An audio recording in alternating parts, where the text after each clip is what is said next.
Hi YouTube family, it is Rita and I am back 1 month from having my baby. It's been exactly 4 weeks since I had little Kimora, so yeah, it's crazy. She's already a month and it's been a ride. It's been a little rocky. I'll explain, but yeah, I'm loving motherhood.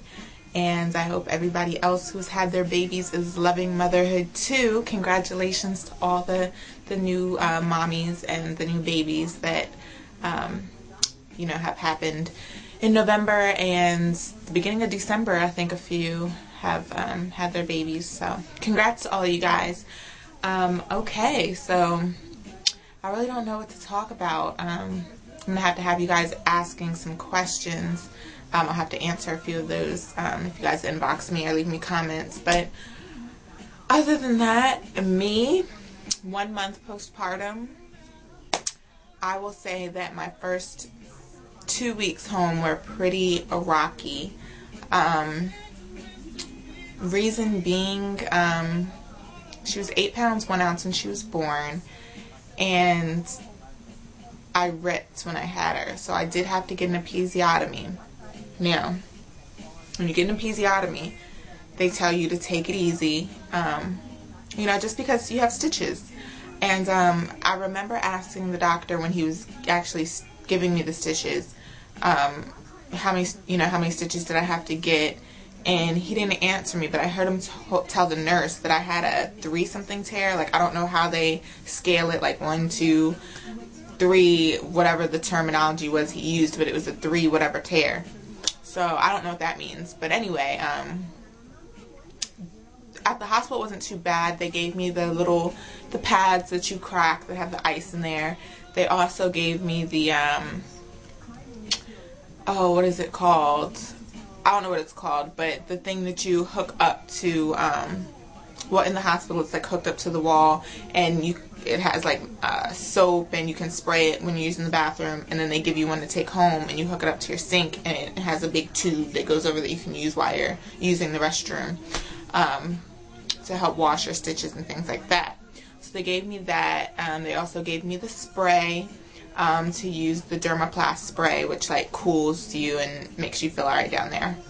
But anyway, probably I would say it was my first week. It wasn't the second week. But I don't know if I was overdoing it. They did tell me to take it easy, but I was in extreme pain due to my episiotomy. I had Keith here the first few days before he had to go back to work, but it was like as soon as he went back to work and I started doing things on my own, I guess I was doing too much and I was in shrieking pain.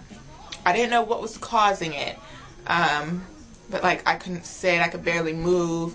In the middle of the night when I had to get the baby and hold her to feed her, like I was crying because it hurt to sit up straight. And that's when I was still breastfeeding, like actually breastfeeding.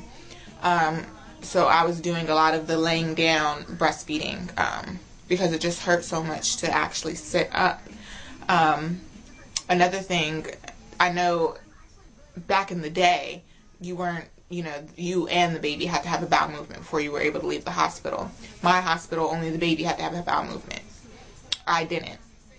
In a way, I wish they would have required me to have a bowel movement before I left, because I don't know if it's TMI, but just for the new moms, I was frightened to have a bowel movement when I came home because of my stitches.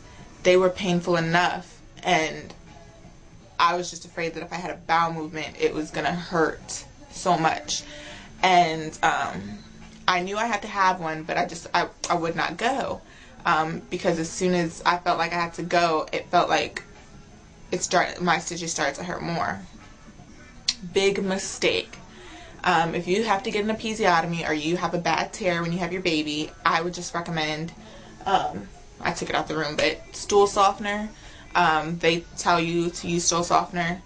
Get it right away. I waited a few days. I don't know why, but I wish I wouldn't have, because that's probably where 90% of my pain was coming from. as soon as I used the stool softener and I had a bowel movement, I felt so much better. I guess it was the pressure pushing on my stitches. But then a few days after I had my bowel movement, I felt fine for a day. I felt like 90% better. And then about 24 hours later, I started to feel a little bit of pain again when I would sit down, or sit Indian style. It felt like something was pulling. So me being nosy, I went and got a mirror, checked myself out, and it actually looked like a few of my stitches had popped. So I called the hospital and I talked to my doctor, and you know, he told me to come in on Monday. So I went in back to my regular doctor's office, and they looked at it and they said that, you know, everything was fine. There was a little open spot, but they said that that was normal, that that's common to happen. I don't know. If I have to get stitches, I want everything closed up. I don't want anything open. But a week later, everything was fine. So I'm almost completely healed. The only thing is that I have not stopped bleeding yet.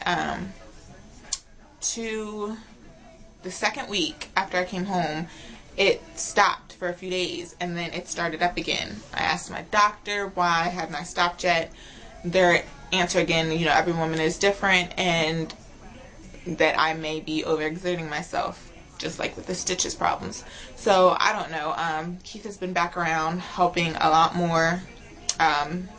You know, just that first week, you know, when he had to go back to work was a little hard. But now we've adjusted, and I'm trying to take it easy because I don't want any more problems, and I want to get back to normal as soon as possible. So yeah, that's all the TMI information. Other than that, my weight, I'm 5 pounds away from my pre-pregnancy weight, so I'm excited about that. I think my face has slimmed down. My stomach, as you guys knew before, I was using the Postpartum wrap, which was this one right here.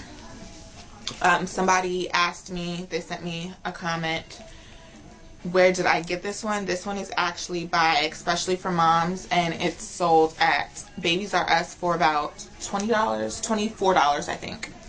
This one, it kind of shows under your clothes, even though it says you're not supposed to see it. But where this part overlaps, this big part right here, you can kind of see it under your clothes. So I actually stopped wearing this, and what I've been wearing when I go out is actually, this is by Control It, Maidenform, and it's just kind of like a body control thing, see? And you just wear this under your clothes, and this one goes all the way up to your bra, and they have ones that stop at just your underwear. But this works wonders. It is the tightest spandex ever, and it sucks everything in. So that is going to help out with, sorry, I thought I heard the baby crying. That's going to help out with going back down to my, you know, size, getting my stomach to go down a little bit. Nothing other than that really has been going on with me. Oh, breastfeeding. Yes, breastfeeding. So I started breastfeeding in the hospital. Kimura, great latcher. She was like the perfect latcher ever. Like, I didn't have to tell her anything. She would just get on there, hop on there, and eat. In the hospital, she was eating off of one side for about 40 minutes. She was doing long feedings. When we came home, they started getting shorter. And she started favoring one side. She started favoring my left side and kind of ignoring my right side. She would not eat off of it. I think it had something to do with how far my nipple was distended. Again, TMI, but I did not know about nipple shields. So that might have helped if I would have known about them. But what happened is it was causing my right side to dry up, and my left side to overproduce. So I started pumping and storing milk.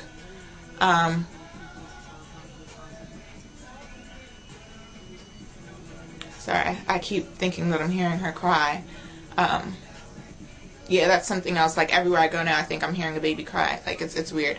But, back to the breastfeeding. So, yeah, I was overproducing in my left side. It was crazy. And then when I started pumping, my right side started overproducing as well.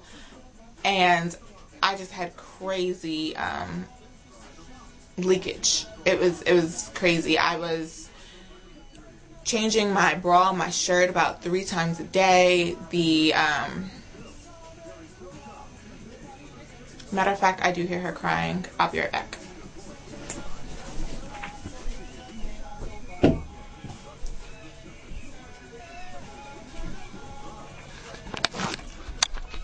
Let's see why she's crying.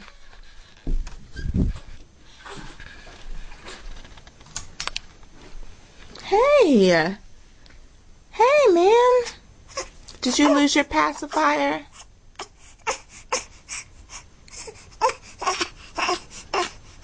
Oh, you want to be picked up, don't you? You said nap time is over? You didn't let me finish my YouTube video. Aww.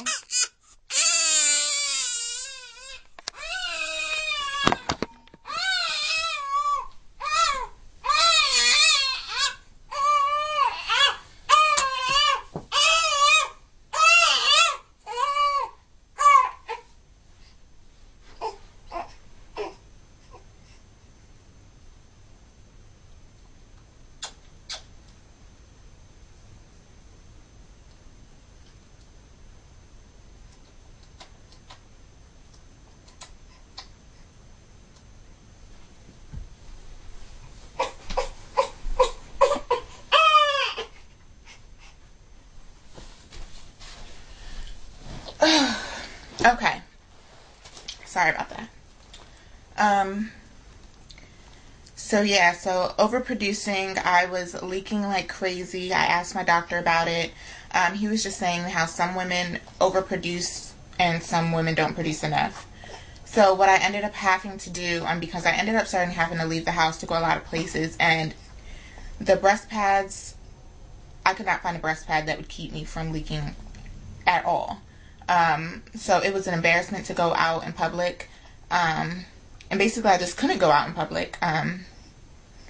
You know, either she was nursing or I was pumping. It felt like it was taking over my life that fast. And just, you know, she's only a month, but just that fast, I could tell that because of my overproduction of milk, I was going to have a problem with getting back to my regular life and doing the things that I needed to do. So